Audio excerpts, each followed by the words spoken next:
আজকে বানাবো পুডিং, মজাদার একটা পুডিং। আপনারা চাইলে এইভাবে বাসায় একটা ভিডিও দেখে দেখে বানাইতে পারবেন। সবাই তো বলেন বানানো যায় না, এইভাবে একবার বানাইতে পারবেন। হ্যালো, আসসালামু আলাইকুম, সবাই কেমন আছেন? আশা করি আল্লাহর রহমতে সবাই ভালো আছেন।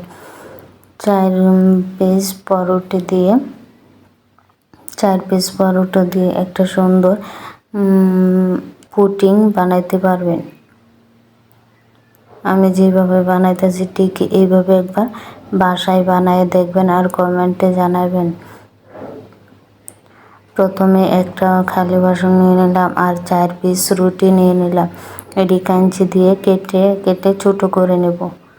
ছোটো করে নেওয়ার পর এর ভিতরে 2 কাপ পরিমাণ দুধ দিয়ে দেব। কুসুম গরম দুধটা দিয়ে দেব। দুধটা দিয়ে 5 মিনিটের মতো আমি এটাকে রেস্টে রাখবো।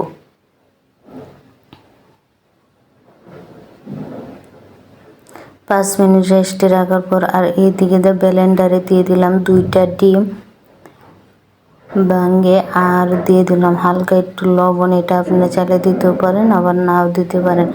আর 3 চামচের মতো চিনি দিয়ে দিব আর 2 চামচের মতো লেবুর রস দিয়ে দিব, যাতে ডিমের গন্ধটা চলে যায়, ডিমের গন্ধটা না থাকে, সেই কারণে লেবুর রস দিয়ে দেব।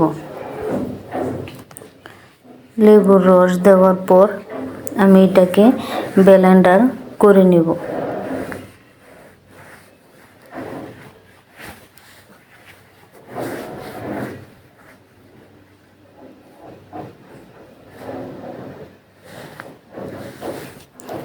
তারপর একটা কড়াই বসায় দিলাম। কড়াই বসায় চামচ দিয়ে 2 চামচ মানে 1 কাপ পরিমাণ চিনি দিয়ে দিলাম। চিনি দেওয়ার পর এটা ক্যারামেল তৈরি করে দিলাম। আপনারা যে কালার রাখবেন এই কালার করে নেবেন। আমি ক্যারামেলটা তৈরি করে এখন একটা মধ্যে পুডিং বানাবো এই টিফিন কারি বাটির ভিতরে আমি দিয়ে দিলাম। দিয়ে সব নিচ দিয়ে ভালোভাবে মিশিয়ে দিলাম। ঘুরায় 4 কানি দিয়ে লাগাইয়া দিলাম।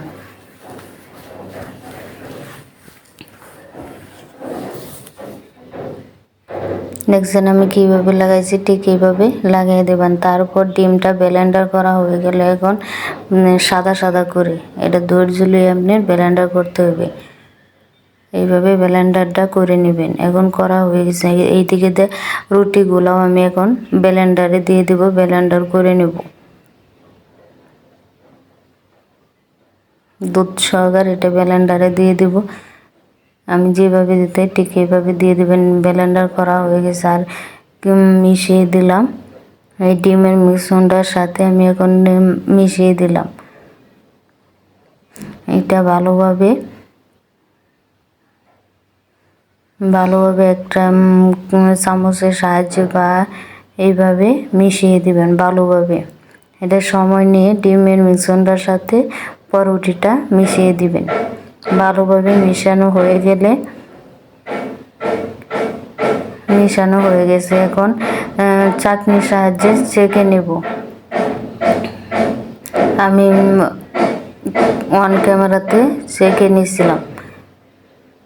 তারপর ছেঁকে নেওয়ার পর আবার মিশ্রণটা এর ভিতরে দিয়ে দিলাম। আর কতটুকু ঘন হয়েছে তা তো আপনারা দেখলেই বুঝতে পারবেন। এমন ঘন করে বানাবেন পুডিং, তাহলে বেশি ভালো হয়। তারপর 20 মিনিটের মতো পুডিংটা দেওয়ার পর একটু জায়গা দেব, চাইতে ঠিক মতন সব জায়গায় সমানভাবে হয়।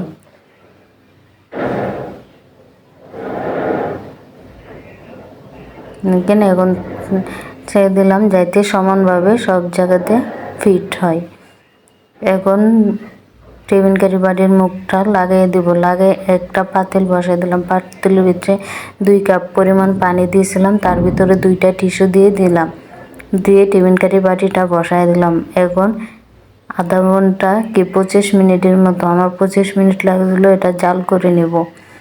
দেখেন খুব সুন্দর মজাদার পুডিং তৈরি হয়ে গেছে। এখন আপনাদেরকে আমি প্লেটের মাঝে ডালে দেখাবো।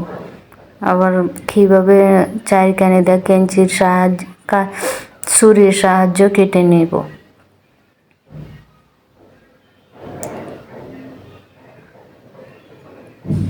আমি যেভাবে করতেছি ঠিক এইভাবে একবার পুডিং বানায় দেখে, তাহলে সবার পুডিংই ভালো হবে।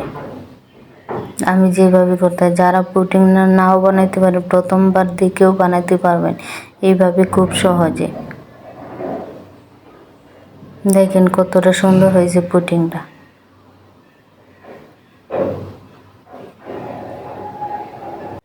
এখন একটা ছুরির সাহায্যে কেটে নেব, যে কেমনটা হয়েছে আপনাদেরকে দেখিয়ে দিব কতটুক মজাদার হয়েছে আর কত সুন্দর হয়েছে।